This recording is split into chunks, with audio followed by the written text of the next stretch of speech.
They were known as the Busby Babes, the most talented group of youngsters ever produced by Manchester United, all playing under the watchful eye of legendary manager Matt Busby.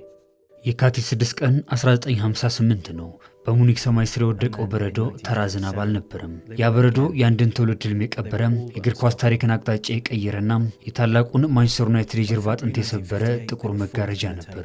ዛሬ ላይ ሆነን ስለ ቀይ ሰይጣናቱ ስናወራ፣ ደግሞ ስለ ታላቁ ኦልድ ትራፎርድ ስናስብ፣ ወይንም ስለ ሰር አሌክስ ፈርጉሰን ስኬቶች ስንተርክ መርሳት የሌለብን አንድ እውነት አለ። ይሄ ክለብ ዛሬ ላለበት ክብር የቆመው በሙኒክ በረዶ ላይ በፈሰሰው ደምና በተቀጠፉት የቤዝቢ ቤቢስ ሕይወት ላይ ነው። ይሄ ከሆነ ሁሉ ባሻገር በታሪክ ማህደር ተደብቀው የቆዩትን የባለ ታሪኮቹን የመጨረሻ ሰዓታት፣ የአደጋውን አስፈሪ ሰከንዶችና ማንቸስተር ዩናይትድ ከሞት አፋፍ ተነስቶ እንዴት የአውሮፓ ንጉስ እንደሆነ በዝርዝር እንመለከታለን። ይሄ ታሪክ የሀዘን ብቻ አይደለም፣ የጽናት የጀግንነትና ዳግም የመወለድ ታሪክ እንጂ። Early reports confirmed that many of the 44 passengers on board, which included journalists and supporters, had lost their lives. በ1950ዎቹ አጋማሽ የነበረ የእንግሊዝ ድንቅ ቡድን ነው። አሰልጣኝ ማት በዝቢና ረዳታቸው ጂሚ መርፊም ከክለቡ ታዳጊዎች ያወጧቸው እነዚህ ወጣቶች የቤዝቢ ቤቢስ የሚል ስያሜ አግኝተዋል። አማካይ ዕድሜያቸው ገና 22 የነበረው እነዚህ ልጆች በእንግሊዝ ፕሪሚየር ሊግ ውስጥ እንደ ማዕበል ድንገት ተከሰቱ። በ1956 እና በ1957 በተከታታይ የፕሪሚየር ሊጉን ዋንጫ ሲያነሱም ዓለም ገና የሚጠብቃቸው ትልቅ ክብር እንዳለም ከሚያሳዩት ነገር ለመረዳት አልተቸገረም። On February 3rd, the team travelled to Yugoslavia for a European Cup quarter-final match against Red Star Belgrade. የሀገሩን የቤት ስራ በሚገባ የተወጣው ይሄ ቡድን በቀድሞ ስያሜው የአውሮፓ ዋንጫ በሩብ ፍጻሜው ከሰርቢያው ሬድ ስታር ቤልግሬድ ጋር ተደልድሏል። የመጀመሪያውን ጨዋታ ኦልድ ትራፎርድ ላይ 2-1 ያሸነፈው ማንቸስተር ዩናይትድ ቤልግሬድ ላይ አቻ መውጣት ለግማሽ ፍጻሜ ያደርሰዋል። የካቲት 5 ቀን 1958 ማንቸስተር ዩናይትድ በሰርቢያ ቤልግሬድ ከሬድ ስታር ቤልግሬድ ጋር ለሩብ ፍጻሜ የመልስ ጨዋታ ተዘጋጅቷል። የመልሱ ጨዋታ ተጀመረም። ዩናይትድ በመጀመሪያው አጋማሽ 3-0 እየመራ ለረፍት ቢወጣም በሁለተኛው 45 ደቂቃ በተቆጠሩበት 3 ግቦች ጨዋታው ተጠናቀቀ። ቢሆንም ግን የእንግሊዙ ሻምፒዮን በድምር ውጤት 5-4 አሸነፈ። ያቺ ምሽት ለተጫዋቾቹ የተለየች የደስታ ቀን ነበረች። በቤልግሬድ በሚገኘው የብሪታንያ ኤምባሲ በተዘጋጀው ግብዣ ላይ ተጫዋቾች እየሳቁ እየጨፈሩና ቀጣዩን የግማሽ ፍጻሜ ጉዞ እያሰቡ አደሩ። ማንም ሰው ከሰዓታት በኋላ ምን እንደሚፈጠር አልገመተም።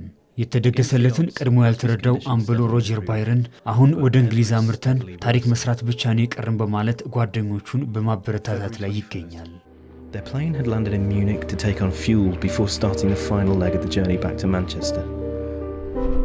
It was snowing heavily and the pilots had already aborted 2 takeoff attempts. የካቲት 6 ቀን ጠዋት ላይ ነው ቡድኑ ላርድ ብራፍሊ በተሰኘው የብሪታንያ አየር መንገድ አውሮፕላን ተሳፍሮ ጉዞ ጀመረ። አውሮፕላኑ ከቤልግሬድ ተነስቶ በቀጥታ ማንቸስተር መድረስ ስለማይችል ነዳጅ ለመሙላት ጀርመን ሙኒክ ላይ ማረፍ ነበረበት። በሙኒክ ሰማይ ስር ያለው የአየር ሁኔታ እጅግ አስፈሪ ነበር። በረዶው መሬቱን አልብሶታል። የነፋሱ ጩኸትም አንዳች ማዕበል የተነሳ እስኪመስል ድረስ ያጓራል። ከመነሳቱ በፊት ምንም አይነት የቴክኒክ ችግር ያልነበረበት የአውሮፕላን በሙኒክ ነዳጅ ከቀዳ በኋላ ወደ እንግሊዝ ለመብረር ቢሞክርም በወቅቱ በነበረው አስቸጋሪ የአየር ሁኔታ ምክንያት አቅም አጥቶ መሬቱን መልቀቅ ተሳነው። የአውሮፕላኑ ሞተር እንግዳ ድምጽ ማሰማት ጀመረ። አብራሪዎቹ ጄምስ ታይንና ኬን ሬይመንድ ከጥቂት ደቂቃዎች በኋላ ሁለተኛው ሙከራ አደረጉ። አሁንም አልሆነም። እነዚያን በእንግሊዝ ምድር የደመቁትንና ለአውሮፓ ዋንጫ ክብር የታጩትን ድንቅ ከዋክብት የያዘው አውሮፕላን ከሙኒክ ሪም አውሮፕላን ማረፊያ ከአንዴም 2 ጊዜ ለመነሳት ቢሞክርም አሻፈረኝ በማለት ጉዞ በጭንቀት እንዲሞላ ሆነ። ተጫዋቾቹም አብራሪዎቹም ግራ በመጋባት ዛሬ አንሄድም ማለት ነው እያሉ መቀለድ ጀመሩ። የክለቡ ድንቅ ተጫዋች የነበረው ሊያም ዊላን ግን በወቅቱ የተሰማውን ፍርሃት እንዲህ ሲል ገልጾ ነበር። ይሄ የሞት ጉዞ ሊሆን ይችላል፣ እኔ ግን ዝግጁ ነኝ አለ። በገጠማቸው ድንገተኛ ክስተት ግራ የተጋቡት አብራሪዎቹም የቱንም ያክል የነበረው በረዶ ይበልጥ ቢበረታም ተስፋ ሳይቆርጡ ለ3ኛ ጊዜ አውሮፕላኑን ለማስነሳት ሙከራ አደረጉ። አውሮፕላኑ ሙኒክን ለቆ ወደ ሰማይ ከፍ ማለት ቢጀምርም ብዙ ርቀት ግን መጓዝ አልቻለም። ገና መሬትን እንደለቀቀም የማንቸስተር ዩናይትድን የቡድን አባላት ጨምሮም 44 ሰዎችን እንደያዘም ከአጥርና በአካባቢው ከነበረ ቤት እንዲሁም የነዳጅ ማከፋፈያ ላይ ወደቀ። It was to prove a fatal mistake. Their plane hit a patch of slush and overshot the runway. It crashed into a fence and then a house and burst into flames. ፍንዳታው አስፈሪ ነበር። አውሮፕላኑ ለሁለት ተሰነጠቀ። በዚህ አስፈሪ ቅጽበት 23 ሰዎች ሕይወታቸው አለፈ። ከነዚህ መካከል ደግሞ 8ቱ የማንቸስተር ዩናይትድ ወጣት ከዋክብት ነበሩ። ሮጀር ባይረን፣ ኤዲ ኮልማን፣ ማርክ ጆንስ፣ ዴቪድ ፒግ፣ ሊያም ዊላን፣ ዊልተር ክሬመን እና ጆፍ ቤንት በቦታው ወዲያውን ሕይወታቸው አለፈ። ዳንከን ኢድዋርድስ ግን ለ15 ቀናት ሆስፒታል ውስጥ ከሞት ጋር ሲታገል ከቆየ በኋላ በመጨረሻም ሕይወቱ አለፈ። በዚያ አስፈሪ የእሳት ነበልባልና ፍርስራሽ ውስጥ ግብ ጠባቂው ሃሪ ግሬግ በተአምር ተርፎ ለራሱ ሳይሳሳ ቦቢ ቻርልተንና ዴኒስ ቫሊዮትን ጨምሮ በርካታ ሰዎችን ከሞት አፋፍ ማትረፍ ችሏል። የሙኒክ ጀግና የሚል መጠሪያ የተሰጠው የግብ ዘብ በተለይ አንዲት ነፍሰ ጡር እናትን ከልጇ ጋር አውጥቶ ያተረፈበትና አሰልጣኙ ማት በዝቢም በከፍተኛ ሁኔታ ቆስለው በሕይወታቸው እንዲቆዩ ያደረገበት ድፍረት ስሙ በወርቅ ቀለም ተጽፎ ሲዘከር እንዲኖርም አድርጎታል። በአደጋው ሕይወታቸው ካለፈው እነዚያ ከዋክብት አንደኛው የቡድኑ አምበል ሮጀር ባይረን ነው። ባይረን ተራ ተከላካይ አልነበረም። እርሱ የቡድኑ ሞተር፣ የተጫዋቾቹ መሪና የደጋፊዎቹ ተስፋ ነበር። ከልጅነት ፍቅረኛው ጋር ትዳር ከመሰረተ ገና 1 ዓመት ያልሞላው ባይረን ሕይወታቸው ካለፈው ከዋክብት መካከል አንዱ በመሆኑም ታሪኩ በአሳዛኝ ሁኔታ ተቋጨ። ባለቤቱ ጆይ ምንም እንኳን ባትነግረውም በወቅቱ ነፍሰ ጡር ነበረች። ሆኖም ይህንን የምስራች ባለቤቷ ከቤልግሬድ ሲመለስ የሚገርም ስጦታ አድርጋ ልታበረክትለት እየጠበቀችው ነበር።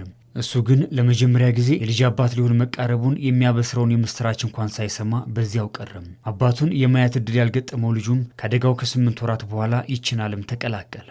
ሌላኛው ኮከብ ዳንከን ኢድዋርድስ ነው። በወቅቱ ስለ ዳንከን የማይወራበት ቦታ አልነበረም። ገና በ16 ዓመቱ ለማንቸስተር ዩናይትድ፣ በ18 ዓመቱ ደግሞ ለእንግሊዝ ብሔራዊ ቡድን የተሰለፈው ባለተሰጥኦ ብዙዎች ከፔሌ በላይ ሊሆን የሚችል ልጅ ብለው ይጠሩት ነበር። ጉልበቱ፣ ፍጥነቱና የሚጫወትበት መንገድ ከዘመኑ የቀደመ አስብሎታል።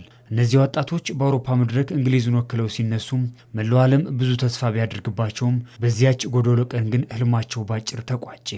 በአውሮፓ መድረክ ለነበራቸው አስደናቂ ተጋድሎም የክለቡ ደጋፊዎች በማንቸስተር አየር ማረፊያ አበባ ይዘው ሊቀበሏቸው ቢጠብቋቸውም እነዚያ ተወዳጅ ከዋክብት ግን በሙኒክ ሰማይ ስር በደረሰው አሳዛኝ አደጋ እንደወጡ ቀሩ። 8 journalists and 2 other passengers were also killed. Of the 44 passengers on board, the final death toll was 23. የአደጋው ዜና ማንቸስተር ከተማ ሲደርስ ከተማዋ ተናወጠች። ደጋፊዎቹ በድንጋጤ መንገድ ላይ ቆመው ያለቅሱ ነበር። ክለቡ በዚህ መጥፎ አጋጣሚ ያለ ተጫዋች ቀርቷል። አሰልጣኙ ሆስፒታል ናቸው። ማንቸስተር ዩናይትድ ሊፈርስ ነው የሚሉ ወሬዎች በረከቱ። ሆኖም የክለቡ ኃላፊዎች ከተለያዩ ክለቦች ተጫዋቾችን በውሰት በመውሰድና ከታዳጊ ቡድኑ ወጣቶችን በማሰለፍ ከ8 ቀን በኋላ የግማሽ ፍጻሜ ጨዋታቸውን ከኤሲ ሚላን አደረጉ። ምንም እንኳን በሚላን ተሸንፈው ቢሰናበቱም ደጋፊዎቹ በኦልትራፎርድ በሀዘን ውስጥ ሆነው ዊ ዊል ኔቨር ዳይ እኛ አንሞትም በማለት ለክለባቸውም በሕይወት ላጧቸውም ተጫዋቾቻቸው ያላቸውን ክብር ላለማስተጋቡ። Busby's crowning achievement came in 1968 when his Manchester United side, captained by Bobby Charlton, beat Benfica 4-1 after extra time at Wembley to finally lift the European Cup. አስከፊው አደጋ በደረሰ በ10ኛው ዓመት ማንቸስተር ዩናይትድ በታላቁ የአውሮፓ ዋንጫ ፍጻሜ የፖርቹጋሉን ቤኔፊካ 4-1 በሆነ ውጤት በማሸነፍ ለመጀመሪያ ጊዜ ከትልቁ የአውሮፓ ክለቦች ዋንጫ ጋር ተገናኘ። ቡድኑ ከ10 ዓመት በፊት አስከፊው አደጋ ሲገጥመው አሰልጣኝ የነበሩት ከአደጋው በተአምር የተረፉት ሰር ማት በዝቢም ከ10 ዓመት በኋላም ቡድኑን በመምራት የአውሮፓ ሻምፒዮን ያደረጉበትን ያንን ትልቅ ገድል ፈጸሙ። ጨዋታው ሲያልቅ ቦቢ ቻርልተንና ማት በዝቢ ተቃቅፈው አለቀሱ። ያለቅሶ የደስታ ብቻ አልነበረም። በሙኒክ በረዶ ላይ ለቀሩት ጓደኞቻቸው የተሰጠ ክብር። በሙኒክ በረዶ ላይ ለተቀጠፉትና በሞት ለተለዩት የቡድን ጓደኞቻቸው መታሰቢያ እንዲሆን የታሪካቸው አሻራም በስብርባሪዎች ውስጥ ተደብቆ እንዳይቀር በክብርና በድል እንዲጻፍ አደረጉ። ከዚያ አስከፊ አደጋ በተአምር የተረፉት እንደ ሰር ቦቢ ቻርልተን ያሉ ከዋክብት በተቸራቸው ሁለተኛ የመኖር ዕድል በማንቸስተር ዩናይትድ ቤት ፈጽሞ የማይረሳ ታሪክ ሰርተው አለፉ። ይሁን እንጂ ከዚያ ዘግናኝ አደጋ በሕይወት ቢተርፉም በደረሰባቸው ከባድ የአካል ጉዳት ምክንያት ዳግም ወደሚወዱት እግር ኳስ ሳይመለሱ የቀሩ ተጫዋቾችም ነበሩ። 10 years after the tragedy that claimed the lives of 8 of his players, United were champions of Europe. ዛሬ በኦልትራፎርድ ስታዲየም ደቡብ ምስራቅ ጥግ ላይ 1 ሰዓት አለ። ያ ሰዓት የካቲት 6 ቀን 3 ሰዓት ከ4 ደቂቃ ላይ ቆሟል።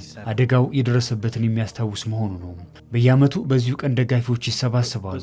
ዘ ፍላወር ኦፍ ማንቸስተር የማንቸስተር አበባዎች የሚለውን መዝሙር ይዘምራሉ። Some leave flowers or poems. For others, just being there is enough. At the home game closest to the anniversary, there's a rendition of The Flowers of Manchester, a folk song written about the tragedy. Met destruction there, the flowers of English football, the flowers of Manchester. ያ አሳዛኝ አደጋ ከተከሰተ እነሆ 68ኛ ዓመቱ ላይ ቢሆንም ይህ የታሪክ ምዕራፍ ማንቸስተር ዩናይትድን የሚቀላቀሉ አዳዲስ ተጫዋቾች በሙሉ ክለቡ ዛሬ ላለበት ደረጃ ምን ያክል ከፍተኛ ዋጋ እንደተከፈለለትና በምን አይነት ፈተናዎች ውስጥ አልፎ እንደመጣም እንዲገነዘቡ የሚያደርግ ቋሚ ትምህርት ሆኖ አልፏል። በሙኒክ ሰማይ ስር ያለፉት እነዚያ ተስፈኛ ከዋክብት ዛሬም ድረስ በደጋፊዎች ልብ ውስጥ በታላቅ ክብር ይዘከራሉ። ለማንቸስተር ዩናይትድ ተጫዋች መሆን ማለት ተራ እግር ኳስ መጫወት አይደለም። የእነዚያን ወጣቶች ታሪክ መሸከም ለዚያ ክብር መታገል ነው። የሙኒክ ሰማይ የቀጠፋቸው ከዋክብት አሁን በአካል የሉ፣ ነገር ግን በመላው ዓለም በሚገኙ በሚሊዮኖች በሚቆጠሩ ደጋፊዎችና በእግር ኳስ ታሪክ ማህደር ውስጥ ለዘላለም እንዳይጠፉ ሆነው ተቀምጠዋል። Never play again, who met destruction there, the flowers of English football, the flowers of Manchester. Matt Busby's boys were flying, returning from Melbourne.